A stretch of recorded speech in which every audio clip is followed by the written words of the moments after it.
Hello. Today's stories are from r/entitled parents. So, sit back and enjoy. I witnessed EM getting destroyed. I saw this today and I can't stop laughing. I was traveling in my city metro. It wasn't that much crowded at that time, but all the seats were occupied. Still, you could freely stand without being humped by a stranger. There was this kid sitting in the reserved seats, the ones for people with handicaps, pregnant women and old people, definitely not for moms of 2-year-olds. He was probably 14 or 15, I don't know. He is the hero of the story here. Then at one stop, our EM comes in. She has this cute little child who was trying to keep up with his mom's pace. EM instantly sees our hero sitting at the reserved seat and just stares at him. I guess this was her way to make people automatically give away their seats or something. The kid didn't move though. This probably irked EM a lot, I guess, cause she moved towards the kid with heavy steps. She comes near him, stop, and again does the stare. The kid doesn't budge. Then she starts screaming. If she didn't have the whole compartment's attention earlier, she had it now. She starts berating the kid for sitting in a reserved seat and not giving it for someone more deserving, like a mother like herself with a young kid. I don't know what her logic was. The seats aren't reserved for them anyways. She just keeps shouting and screaming and tries to get others' opinion on it, and for a while people were on her side. Then the kid, out of nowhere, rolls right side of his jeans up and detaches the artificial leg and keeps it in front of EM. The look on her face was priceless. It looked like she was mortified and embarrassed at the same time. She just backed away silently. And just got off on the next stop. I don't think that was her stop. Breastfeeding isn't allowed if you're a teen mom. So back in high school, one of my closest friends got pregnant and gave birth to the sweetest baby boy. She stopped going to school for a while to take care of her kid, but still did online school so she could graduate with her class. One thing we would do is go to one of the local food places near the high school on Fridays, and today we decided to go to this nice Chinese place that I frequent regularly, and the little old Asian lady knows me by name. This Chinese place has a sticker on the front door that says something like breastfeeding will always be allowed, which is great since that's what my friend is more comfortable doing for her baby. After we ordered our food and hung out in this little waiting area, when the baby gets all fussy, she takes out the little cover and covers her baby and her chest as she starts to feed him.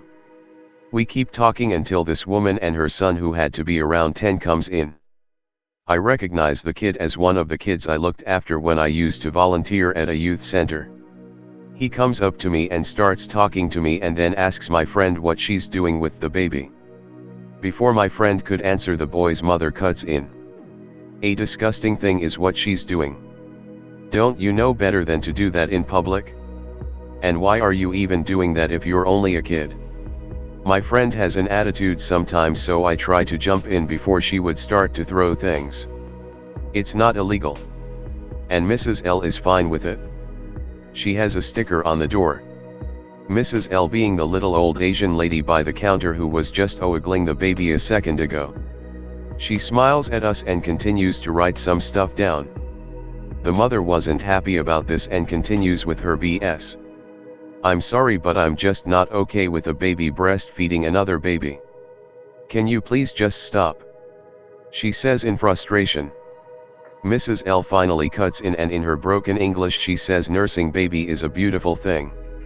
You have problem, you leave. She then taps the order on the window that leads to the kitchen and apologizes to my friend for the woman's nasty behavior. She then looks at the boy who is still next to me and says jokingly, "Your mother, she dummy right." This makes the boy laugh and the mother just grumble in her seat, trying to stay as far from us as she could. When my friend finished and we grabbed our food, Mrs. L threw in an extra order of eggs rolled since they were my friend's favorite. Everything was fine until Monday came and I saw the boy again. He pulls me off to the side and tells me that his mom said she doesn't like me or my friend. I just ask him if he still likes me and he says yes. Yay. You're going on vacation? Take my kids with you.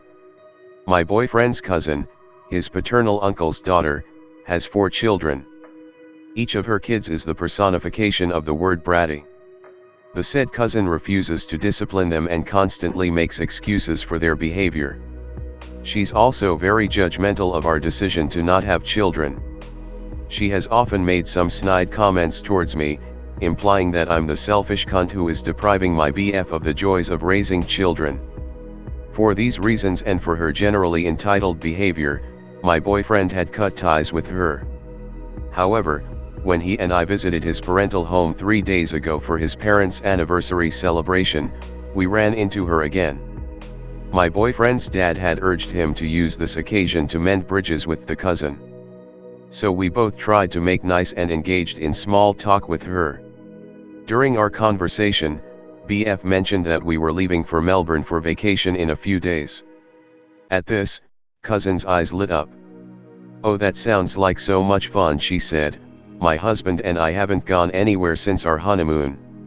She whined some more about how hard it is for them with 4 kids, if only they could afford such luxuries, etc., etc., etc. I could tell where this was going. My boyfriend probably felt sorry for her and, being the kind and generous soul that he is, offered to buy them a weekend in a resort in Mt Abu, a hill station in the Indian state of Rajasthan. Cousin, face scrunched up, "That's nice, but why can't you just take us to Melbourne with you?"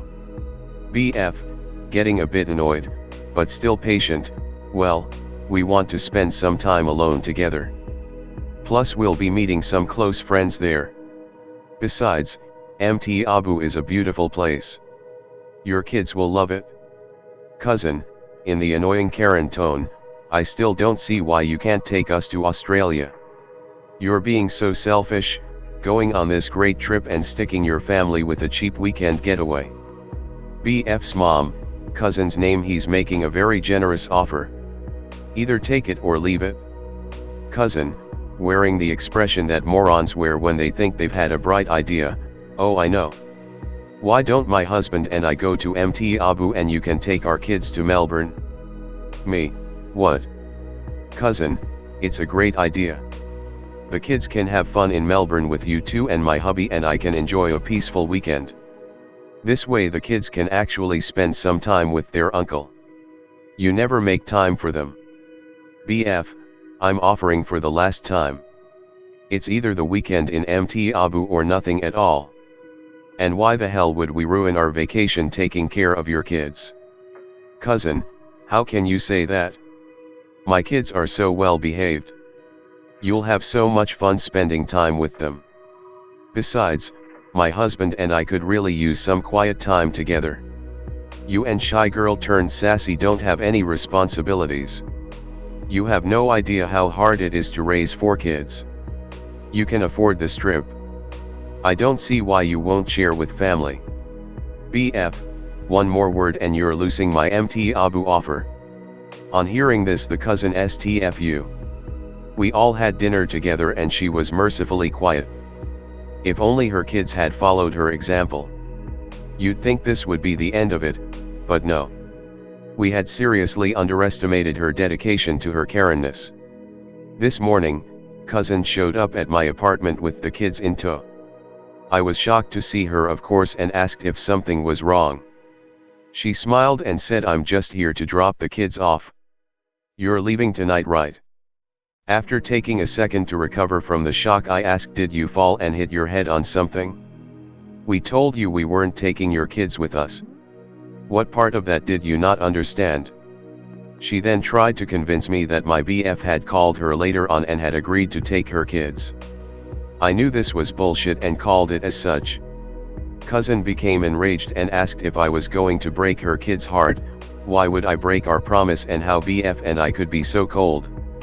I called my BF and after telling him what was going on, I turned on the speaker. My boyfriend proceeded to chew her out brutally, telling her he would no longer pay for their weekend getaway and that this is exactly the kind of behavior that had made him cut ties with her. She tried to get a word in but he wouldn't let her. Cousin took her kids and stormed off. BF and I are having a laugh over this and are still wondering what made her think that this plan would ever work. Thank you for watching. If you enjoy the video, please like, comment and subscribe.